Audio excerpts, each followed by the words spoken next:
बहुत स्वागत है आप सभी का। आप देख रहे हैं द राजनीति का विशेष सेगमेंट खबर और विश्लेषण। मैं हूं जब्बार खान। दोस्तों, सपा के 7 बागी विधायकों को तो आप जानते होंगे। ये सातों कभी सीएम योगी के मुरीद हुआ करते थे, लेकिन लगता है वक्त बदल चुका है। 7 बागियों में 4 विधायक अब अखिलेश को सॉरी कह रहे हैं। जब से 4 सपा बागी विधायकों ने अखिलेश से विश्वासघात किया, तब से लेकर आज तक कुछ ऐसा किया जिसके बाद अखिलेश ने उन पर फैसला लिया। अब अखिलेश के इस फैसले से 3 बागी, जिसमें मनोज पांडे, अभय सिंह, राकेश प्रताप सिंह, उनके होश उड़े हुए। दरअसल 23 जून को सपा अध्यक्ष अखिलेश यादव ने एक फैसला लिया। फैसला उन बागी विधायकों को लेकर किया गया जिन्होंने कभी अखिलेश के विश्वास से छल किया था। छल किया और बल दिखाने लगे। अब सपा ने 23 जून को उन 7 में से 3 मौजूदा विधायकों को पार्टी से निष्कासित कर दिया। जिन विधायकों को पार्टी से बाहर का रास्ता दिखाया गया, उनमें गोसाईगंज से विधायक अभय सिंह हैं, गौरीगंज से विधायक राकेश प्रताप सिंह हैं, ऊंचाहार से विधायक मनोज कुमार पांडे हैं। सपा ने अपने आधिकारिक बयान में कहा कि इन विधायकों ने समाजवादी विचारधारा के विपरीत आचरण करते हुए सांप्रदायिक, विभाजनकारी, जन विरोधी ताकतों को समर्थन दिया। विशेष रूप से पार्टी ने आरोप लगाया कि ये विधायक पीडीए विरोधी विचारधारा को बढ़ावा दे रहे थे, जिससे सपा के सामाजिक न्याय की नीति को ठेस पहुंची। सपा ने अपने बयान में स्पष्ट किया है कि नेताओं को आत्ममंथन और सुधार के लिए अनुग्रह अवधि दी गई थी, जो अब समाप्त हो चुकी है। यह अवधि इसलिए दी गई थी ताकि पार्टी लाइन से भटके नेता खुद में सुधार करें, समाजवादी विचारधारा की ओर लौटें। लेकिन बार बार समझाने के बावजूद जब इन नेताओं की गतिविधियों पर और उनमें कोई परिवर्तन नहीं आया, तो पार्टी ने सख्त कदम उठाया। सपा ने यह भी संकेत दिया कि पार्टी के भीतर और भी कुछ नेता संदेह के घेरे में हैं, लेकिन जिनका आचरण अपेक्षाकृत असंतुलित और अनुशासित है, उन्हें फिलहाल समय दिया गया है। हालांकि पार्टी ने चेताया कि भविष्य में अगर किसी नेता की गतिविधियां जन विरोधी, विचारधारा विरोधी पाई जाती हैं, तो उस पर भी अनुशासनात्मक कार्रवाई की जाएगी। तो साफ है, राज्यसभा चुनाव के दौरान क्रॉस वोटिंग करने वाले 7 विधायकों में से 3 को समाजवादी पार्टी ने बाहर का रास्ता दिखा दिया। समाजवादी पार्टी के बागी विधायक अभय सिंह, राकेश प्रताप सिंह, मनोज कुमार पांडे पार्टी से निकाल दिए गए। सपा ने अपने एक्स पर क्या लिखा बताते हैं। समाजवादी सौहार्दपूर्ण सकारात्मक विचारधारा की राजनीति के विपरीत सांप्रदायिक, विभाजनकारी, नकारात्मक और किसान, महिला, युवा, कारोबारी, नौकरी पेशा, पीडीए विरोधी विचारधारा का साथ देने के कारण समाजवादी पार्टी ने जनहित में निम्नकान विधायकों को पार्टी से निष्कासित कर दी है।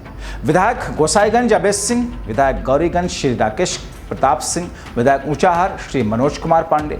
इन लोगों को हृदय परिवर्तन के लिए दी गई अनुग्रह अवधि की समय सीमा अब पूर्ण हुई।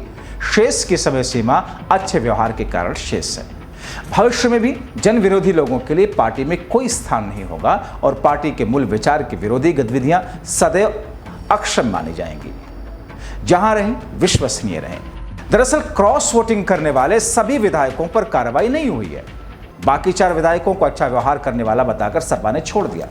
समाजवादी पार्टी के 7 विधायक राकेश पांडे, राकेश प्रताप सिंह, अभय सिंह, विनोद चतुर्वेदी, मनोज पांडे, पूजा पाल, आशुतोष मौर्य ने एनडीए के समर्थन में मतदान किया था।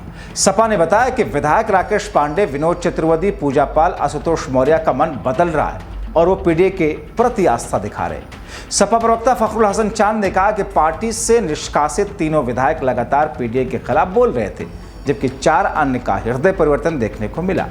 उन्होंने पीडीए के प्रति अपनी आस्था दिखाई, लिहाजा उन पर एक्शन नहीं लिया गया। सपा प्रवक्ता ने कहा कि पार्टी पीडीए फार्मूले को लेकर के चल रही है, इसके खिलाफ बोलने वालों पर एक्शन लिया जाएगा। देखिए, समाजवादी पार्टी ने 3 विधायकों को पार्टी से बाहर कर दिया है। ये विधायक लगातार पिछड़े, दलित, अल्पसंख्यक, किसान, मजदूर के खिलाफ काम कर रहे थे। भारतीय जनता पार्टी की पीडीए विरोधी नीतियों का समर्थन कर रहे थे। इसलिए समाजवादी पार्टी की चेतावनी के बाद भी ये पीडीए विरोधी कार्यों में लिप्त रहे। इसलिए समाजवादी पार्टी ने तीनों पीडीए विरोधी विधायकों को पार्टी से बाहर का रास्ता दिखाया। कुछ अन्य विधायक जिनके आचरण में सुधार था, इसलिए समाजवादी पार्टी ने उन पे कोई कार्रवाई नहीं की है। पीडीए विरोधी तीनों विधायकों को आज समाजवादी पार्टी ने समाजवादी पार्टी से निष्कासित करने का काम किया। देखिए, समाजवादी पार्टी ने आज 3 विधायकों को पार्टी से बाहर कर दिया है। ये विधायक लगातार पिछड़े, दलित, अल्पसंख्यक, किसान, मजदूर के खिलाफ काम कर रहे थे। भारतीय जनता पार्टी की पीडीए विरोधी नीतियों का समर्थन कर रहे थे। इसलिए समाजवादी पार्टी की चेतावनी के बाद भी ये पीडीए विरोधी कार्यों में लिप्त रहे। इसलिए समाजवादी पार्टी ने तीनों पीडीए विरोधी विधायकों को पार्टी से बाहर का रास्ता दिखाया। कुछ अन्य विधायक जिनके आचरण में सुधार था, इसलिए समाजवादी पार्टी ने उन पे कोई कार्रवाई नहीं की है। पीडीए विरोधी तीनों विधायकों को आज समाजवादी पार्टी ने समाजवादी पार्टी से निष्कासित करने का काम किया। तीनों निष्कासित विधायकों का सपा में कभी मजबूत राजनीतिक कद रहा है। खासकर मनोज पांडे पूर्ववर्ती सरकारों में कैबिनेट मंत्री रह चुके हैं, लेकिन हाल के महीनों में यह देखा गया कि नेता लगातार पार्टी नेतृत्व की आलोचना कर रहे थे।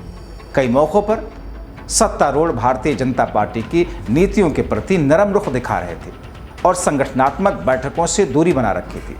वैसे ये देखा जाए तो अखिलेश का यह फैसला आगामी चुनाव से पहले पार्टी की एकजुटता को बनाए रखने की रणनीति का हिस्सा है। साथ ही ये संदेश भी कि पार्टी अब अपने भीतर अनुशासनहीनता को बर्दाश्त नहीं करेगी। समाजवादी पार्टी कहती है कि जहां रहे विश्वसनीय रहे। यह सिर्फ एक वाक्य नहीं, बल्कि पार्टी की उस नीति का विस्तार है जिसमें विचारधारा के साथ ईमानदारी को सर्वोपरि माना गया। सपा प्रमुख अखिलेश यादव पहले ही कई बार कह चुके हैं कि पार्टी अब केवल उन नेताओं के साथ में ही आगे बढ़ेगी जो समाजवादी मूल्यों और पीडीए एजेंडे के प्रति प्रतिबद्ध रहेगा।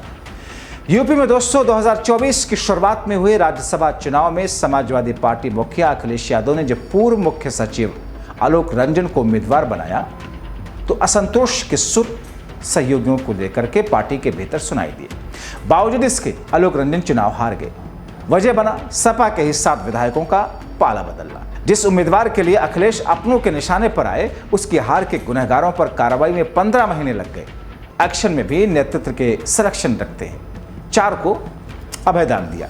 पार्टी के रणनीतिकारों का कहना है कि चुनिंदा कार्रवाई पार्टी की पीडीए की रणनीति का ही व्यापक विस्तार है, जिसका फायदा आगे मिल सकता है। 2022 के विधानसभा चुनाव के पहले से ही सपा मुखिया ने रणनीतिक बदलाव करते हुए पार्टी के वोट बैंक को मुस्लिम यादव से पीडीए यानी कि पिछड़ा, दलित, अल्पसंख्यक की ओर विस्तार दिया। इसका फायदा सपा को विधानसभा चुनाव में मिला। 2024 के लोकसभा चुनाव में तो पार्टी ने इतिहास रचा। नतीजों से उत्साहित सपा की नजर अब 27 के विधानसभा चुनाव पर है। इसलिए फैसले में इसकी राह बेहतर करने के संदेश देने की कवायद तेज है। विधायकों पर कार्रवाई और बचाव को भी इस चश्मे से देखा जा रहा है। अखिलेश यादव सार्वजनिक मंचों से कह चुके हैं पीडीए के ए में अगड़ा भी शामिल है। हालांकि अगड़ों में खासकर राजपूत वोटों को लेकर पार्टी पिछले कुछ चुनावों से ना तो सहज है और ना ही आश्वस्त। आयोजनों और सम्मेलनों के जरिए इनके प्रति नरम रुख रखने का प्रदर्शन जरूर हुआ, लेकिन कन्नौज से लेकर दूसरे क्षेत्रों तक वोटरों के रुख को देखकर नेतृत्व के तल्ख बयान भी सामने आए। राजा भैया सहित सरकार के अहम चेहरों पर जाति आधारित हमलों की दिशा भी यही कहती है। सपा ने जिन 4 विधायकों पर कार्रवाई नहीं की, उनमें कालपी से विधायक है विनोद चतुर्वेदी, चायल से विधायक है पूजा पाल, जलालाबाद से विधायक राकेश पांडे, बिसौली से विधायक है आशुतोष मौर्य। सूत्रों का कहना है कि लोकसभा चुनाव के बाद ही इन विधायकों ने सपा नेतृत्व को लेकर अपना टोन नरम रखा है। इनमें कुछ संपर्क में भी हैं, गिले शिकवे दूर करने के कवायद आगे बढ़ा चुके हैं। पार्टी कभी गोरखपुर के चिल्लापुर के पूर्व विधायक विनय शंकर तिवारी तो कभी दूसरे मुद्दों के जरिए खुद को ब्राह्मण हितैषी और सरकार को ब्राह्मण विरोधी साबित करने में लगी है। विनोद और राकेश को अच्छे व्यवहार का ग्रेस पीरियड इसी संदेश का विस्तार माना जा रहा है। पूजा पाल और आशुतोष मौर्य को भी कार्रवाई के दायरे से बाहर रखकर पार्टी की पीडीए हितैषी छवि और पुख्ता करने की कोशिश है। सपा मुखिया पहले भी इन पर कार्रवाई न करने का संकेत दे चुके हैं। यानी कि अखिलेश यादव जिस परिपक्वता के साथ में उत्तर प्रदेश के सियासी बिसात पर अपनी राजनीति को मोहरों की शक्ल में दाएं बाएं कर रहे हैं, उससे राजनीतिक पंडित ये कहने लगे हैं कि सपा मुलायम सिंह के रास्ते पे चल पड़े। आप क्या सोचते हैं? अपनी राय कमेंट बॉक्स में जरूर लिखें। अभी के लिए इतना ही। आप सभी का अंत तक वीडियो देखने के लिए बहुत शुक्रिया।